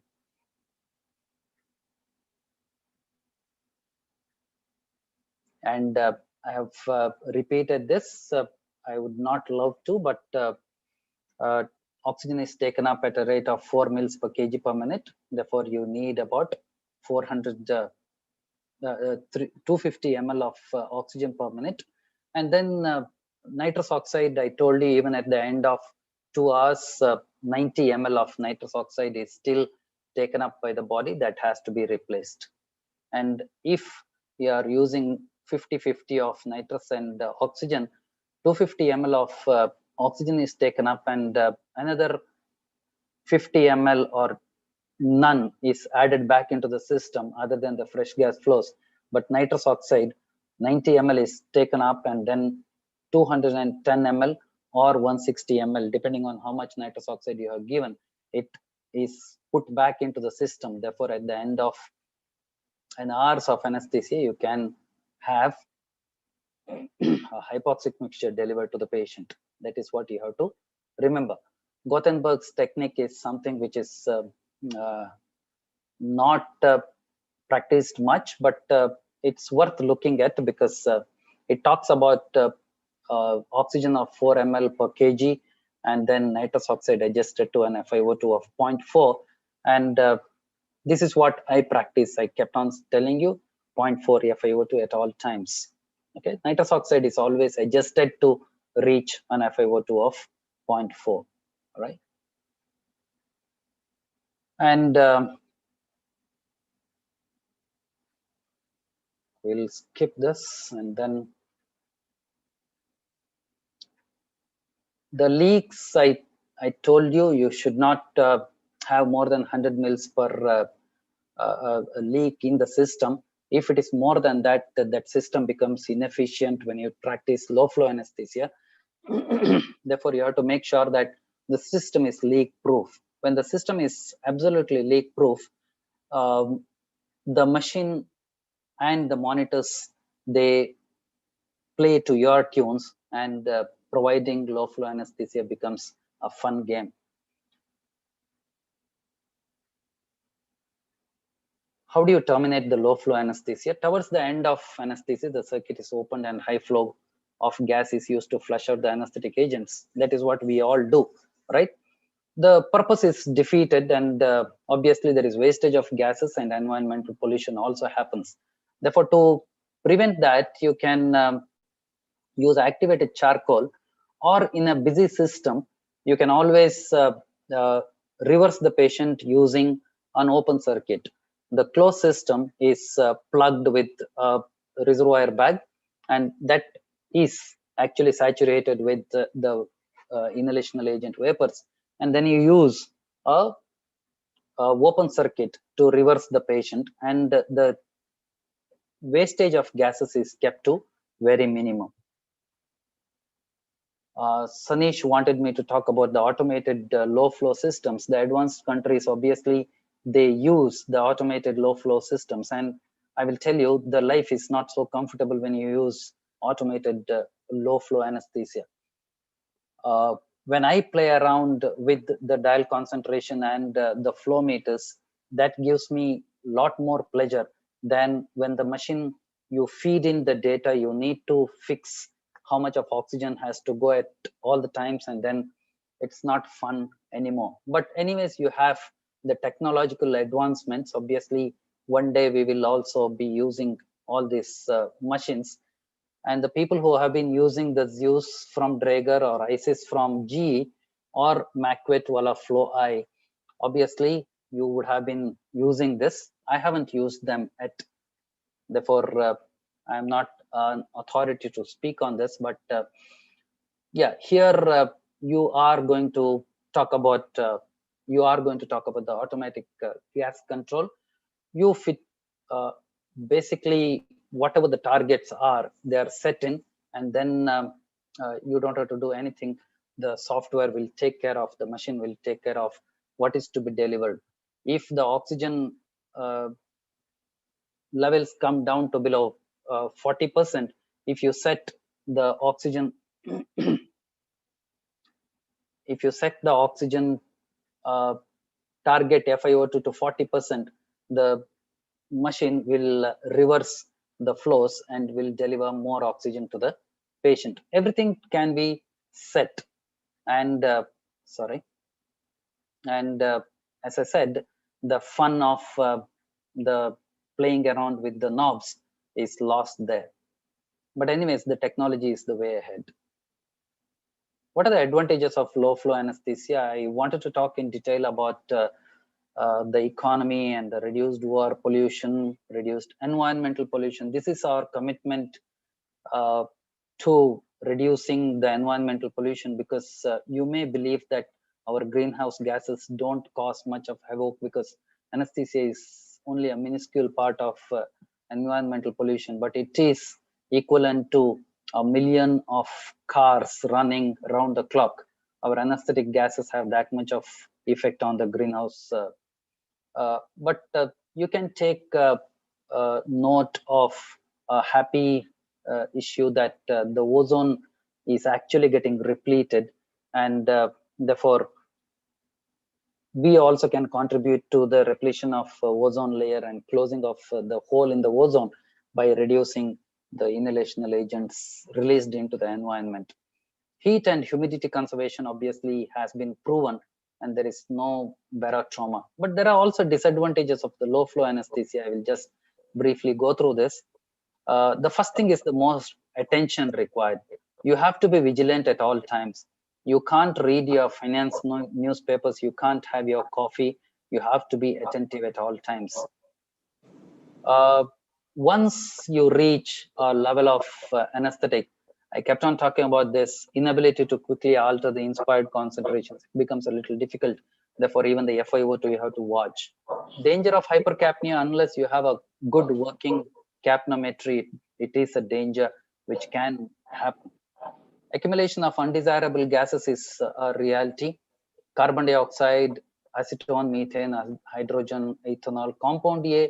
Compound A, Dr. Gopakumar has spoken at length about compound A. It's a myth in human beings, but still it's a possibility when you use dry soda lime on for the first case on a Monday morning. Nitrogen, argon, acrylic monomers, all these can accumulate, and it can be hazardous to your patient. And if you don't have a very good monitor, there can be uncertainty about the inspired concentrations, and then faster absorbent exhaustion. Obviously, all the carbon dioxide which comes out of the patient is absorbed, and therefore faster absorbent exhaustion. But they're all only the worries. If you think they are worries, they are. Otherwise, the advantages far outweigh the disadvantages, and therefore we should be happy that we are all capable of managing low flow anesthesia, and we should be doing it. And obviously, when Waters talked about the low flow anesthesia, obviously time has come for us to practice after about 90 and odd years. I think we should be able to practice this. It's quite safe and simple, and there are no reasons why you cannot be using it routinely. And it can be even argued that the use of unnecessary fresh gas flow should be regarded as inappropriate. You should tell yourself that you don't belong to the place where you abuse the monitors. We have wonderful anesthesia workstations and monitors, and if you don't put them to right use, you are at fault. I talked about the ozone layer. We have to reduce, and then the greenhouse gas emissions come down, and we can also contribute to the green earth. And therefore, we should return the economical, ecological, and clinical advantages. Obviously, they point towards returning towards the rebreathing. Let us all come back to the low flow anesthetic. Thank you so much. I know I have exceeded my time. I'm extremely sorry, but I will take questions, any number of questions. Don't worry, Madhusudan, even if you exceeded time. Thank you for the excellent lecture you gave. You made us more fond of low flow anesthesia. And I believe it's your passion to conduct anesthesia under the low flow. Is there anybody playing with metabolic demand only? Anybody in India giving only 250 ml of oxygen as a support in the low flow? You had been practicing for the last 15 to 20 years, you are going with the low flow systems. And are you confident of going with the 250 ml only? Sir, soon I would like to go to that level and see. initially I will start practicing, and then next time when I come back, I will tell you that I am doing it. So in another 5 years' time, when we are going to have this lecture again repeated, you will say that you will be giving only metabolic demand. Sure, sir. Sure. Yeah. Sure. And so what do you say now? Are you giving minimal flow or moderate flow or low flow now? My fresh gas flows are anywhere between 500 to 600 ml of fresh gas flows, sir. I usually use 50% of nitrous oxide and 50% of oxygen. And I keep a watch on the FiO2. The moment it touches 40, I change it to 60% of oxygen and 40% of nitrous oxide. Could you amplify the reversal or the termination? Because I was thinking, well, instead of going with a high flow, well, you may be able to reduce the anesthetic as such. I mean, the inhalation as such. You reduce the inhalation agent. Slowly, you reduce the inhalation. Well, Exactly. once the inhalation, yeah, rather Exactly. than going with a high flow. Yeah, that is one of the methods described is 10 minutes before the termination of anesthesia, you should shut the dial off. And in 10 minutes, basically, when you're maintaining the low flow anesthesia, the MAC does not even come down to 0.6. If you have used 1.2 MAC, it doesn't even come down to 0.6. Then beyond that, 10 minutes you have saved, and then another, you flush out the inhalational agents. But I still say, sir, if you have a busy list, I would request you people to change over to an open circuit, keep the keep the closed system plugged with a bag, and then you use an open circuit to reverse, so that the vapors are still trapped inside the closed system. You can use them for the next case. Then the flushing of the system is not needed. So there are questions in the chat box. Yeah, I was trying to see. Yeah, I request Dr. Mary Thomas to handle the questions.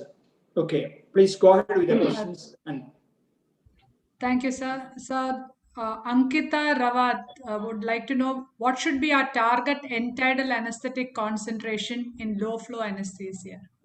Yeah, when we have the ET sevoflurane or desflurane, obviously you should have a MAC of 1.3 unless you supplement with narcotics intraoperatively. If you have just induced with narcotics and maybe propofol or etomidate, and then you have gone ahead, I would say 1.3 should be the exhaled MAC. And if not, you can come down to 1 MAC. Obviously, the MAC is 0.7 to 1.3. If you have used narcotics, keep it at 0.7. If you haven't used narcotics, keep it at 1.3. And if you have used nitrous, obviously it takes into consideration the nitrous oxide too. Therefore, it doesn't change from 1.3 if there are no narcotics used. Why 60-40? Yeah, hope that answers the question. Purvi wants to know why 60-40 concentration is recommended with nitrous oxide and oxygen. I know the lot of papers and lot of books talk about 60-40, but I'm not very convinced. When I change over to low flow anesthesia, I would like to keep it at 50-50 because when my flows are 500 ml, I need to use 250 ml of oxygen per minute, and I can't go down beyond that. And then I use 250 ml of nitrous oxide, and I can't give more there either. Therefore, if you use 60-40 nitrous oxide and oxygen in low flow anesthetic, at the end of 1 hour, you can the oxygen concentration or FiO2 will come down to below 40, and I don't want to risk that. Therefore, I keep it at 50-50. So injectable techniques means, do we require a special device like Anaconda or Myris? Yeah, we need, and as I said, that is very nice to practice, but it takes a lot of your efforts, and then you have to have the nomograms and formula next to you. Here, I don't need that. All I have to do is I look at the monitor and then play around with the dials and the flow meters. That's why I prefer, and world over, people prefer this. The injection technique, they say it is better. You can maintain a smooth level of anesthetic, but I don't know. I never practiced, therefore I'm not an authority. But I would still prefer this technique because last 10-15 years I have been using this and I have been very comfortable. And I know that it can be practiced even by a novice when you have a good machine, good monitor.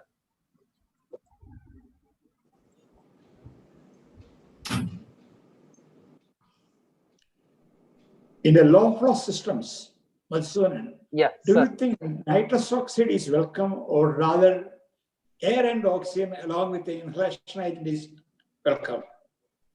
Do you want nitrous oxide that much? Because nitrous oxide also is one of the agents which is really polluting. Yes, sir, I know.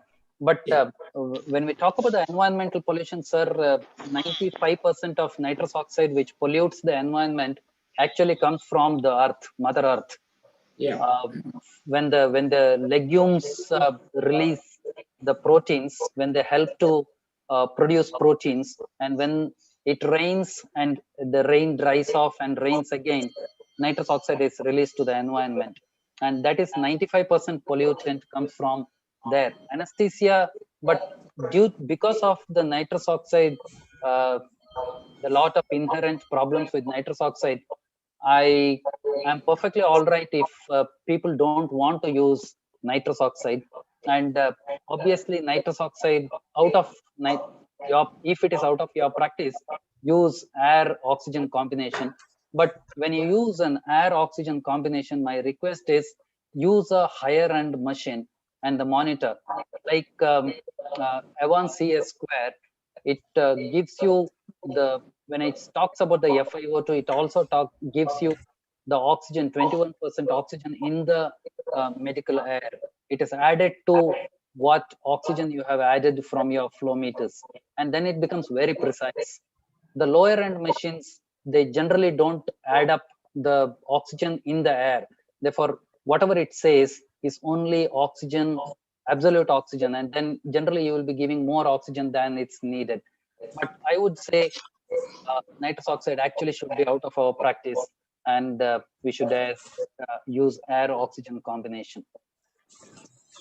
I personally believe at most of the places in India, people are doing away with nitrous oxide. Yep. They are all focusing on oxygen, air, and an inhalational agent. Yes, sir. Either ISO or SEO or DES. Yes, sir. So would you say there are any contraindications to using low flow for any like a sick patient, renal transplant, acidosis, any condition? If No, I know can what all I'm conditions can we doing, use if the low flow? monitors are, if I have a good respiratory gas monitor and the machine does not have any leaks, there is no contraindication. There's no contraindication. Even in pediatric patients, you can use it provided the system delivers what you have set. Could you please also tell them why ascending bellows are different from descending bellows for Yeah, that low is flow? something which I touched upon basically, because it's quite demeaning to say that you use only ascending bellows, but the thing is, it's not. You can use, if the system does not have any leaks, any kind of bellows is okay. But otherwise, if there is a leak and the bellows start collapsing with each breath, if you haven't given enough fresh gas flows, when I use only 500 ml of fresh gas flows and the bellows start going down with each breath, then suddenly you realize that the bellows are at the rock bottom and they're not pumping at all. And that is one of the reasons. But if you have a machine the system which does not have any leak, I think any kind of bellows is perfectly all right to use. But you have a nice biomedical department backup, bioengineers backup, who plug all the leaks, and you will have a nice machine. Okay. So, Gopakumar sir, so would you like to tell us Sir, during this COVID time, using a circle absorber, would you advise any further precautions to be taken with the canister and the circle absorber? Using of HME or anything else in addition to what we were using before? You can use filters actually. If you are not sure about the COVID report of the patient, and you are definitely doing positive patients, you can use filters. And so you had mentioned you about can use disposable circuits also. So you had mentioned about the length of the Bain circuit being 1.8. What about the TPs, sir? Do you have any recommendation about the length of the TPs to be used for the Actually, I mentioned this 1.8 meters for the Bains, which was designed for the first time. But actually, it doesn't make any meaning. You can use it for any length, because for MRIs and all, no, you can extend the Bain circuit actually. Because functionally, it doesn't make any difference, except that if you are using it for spontaneous ventilation, it adds to the resistance a bit. That's all. So the length is not at all a matter. The TPs, sir? TPs, the initial TPs, highest TPs, it is 5 centimeter. That is 2 inches and 1 centimeter diameter. But nowadays we are using plastic with TPs with more having bigger diameters and with expiratory limbs, adequate length. And basically we use it for oxygen therapy. Nowadays we are not using it for anesthesia actually. So how old infants would you recommend practically to use the circle absorbers? Even neonates, would you recommend that the postgraduates, all the students? If you're asking such a question to me, my answer will be, if you're asking to me, then what I will say is whatever circuit comfortable for the anesthetist, because you can use it for a neonate circle system. Not a problem at all, because if you're monitoring the signal, expert tidal volume, tidal concentrations, saturation, and ETCO2, then no harm in using circle system for neonates. You're monitoring everything. You can safely use the pressure control ventilation also. Yeah, it all depends on when you feel safe. I have come across a lot of anesthetists who are absolutely safe with only hand ventilations for pediatric patients. They don't trust the anesthetic ventilators. I think it just depends on what we are used to. I think it's all right. You can use whatever you are comfortable with.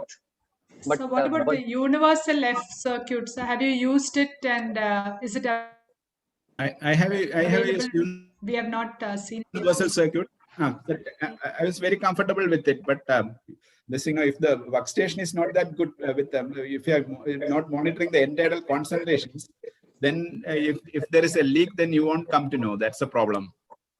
Otherwise, it is very convenient because it is a coaxial system, and the bulkiness of the circle system is the main disadvantage. So if you have a universal F, it's more convenient and comfortable.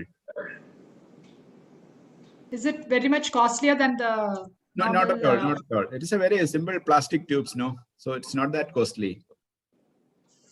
So we can use it. You can use it. We have used for this many times without any problem. So Drager Primus mentioned deficient, efficient, and surplus. So can we try to reduce fresh gas flow till we have no surplus? You can because nowadays we are monitoring everything, the internal concentrations of this anesthetic gases, nitrous oxide, oxygen, everything, and the MAC also we are monitoring. So there is no problem at all. No, sir. They're asking whether we can reduce fresh gas flows. Is it okay to maintain it at adequate flow? They have that is the ideal thing, adequate flow. Not goes to the surplus. For emergence, cut CO 10 minutes prior. For isoflurane, how long before should we stop? Yeah, it's the same, whatever anesthetic agent, even if you are using halothane in a closed system for low flow anesthesia, you cut it off 10 minutes in advance so that the max starts dropping. The levels of the inhalational agents in the circuit starts dropping. The whole idea is to save some gases. That's it. Economy of the gases. Please comment on Penlon circuit. Go. That's another request. Hello. Yeah. Yeah. It is thing, no, Mapleson D, it's just made by the Penlon company. That's all. Functionally, it is same.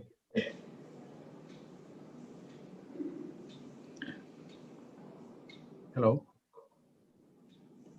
Any more questions? Dr. Mary Thomas, any more questions?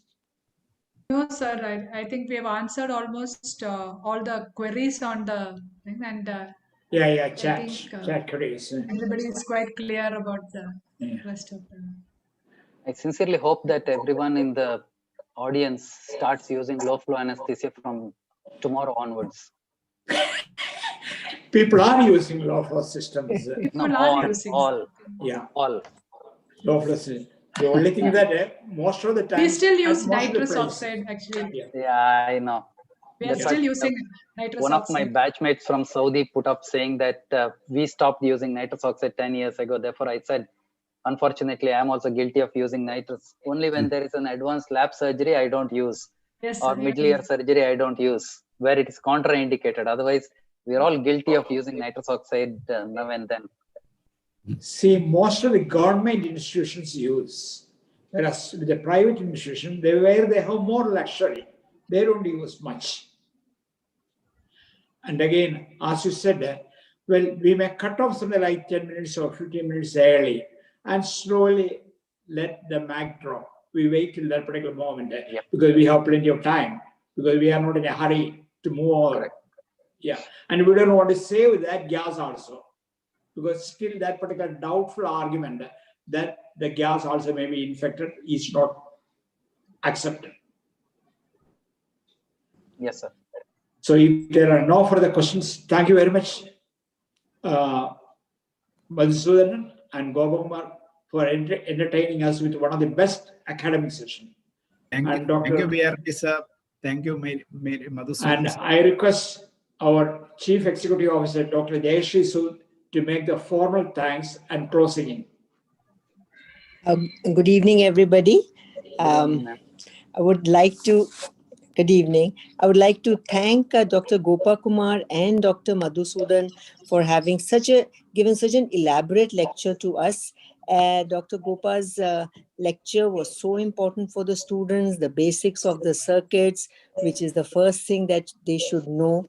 And Dr. Madhusudan, of course, has now prompted the people who are not practicing to start practicing low flow anesthesia. But for the students, I would like you to go slow, understand the whole physics and the physiology and the precautions that are required for that. And only then, after your teachers have done it, that you start doing it. And thanks a lot, Dr. Mary Thomas, for conducting the webinar so well. Thank you so much. And it was a pleasure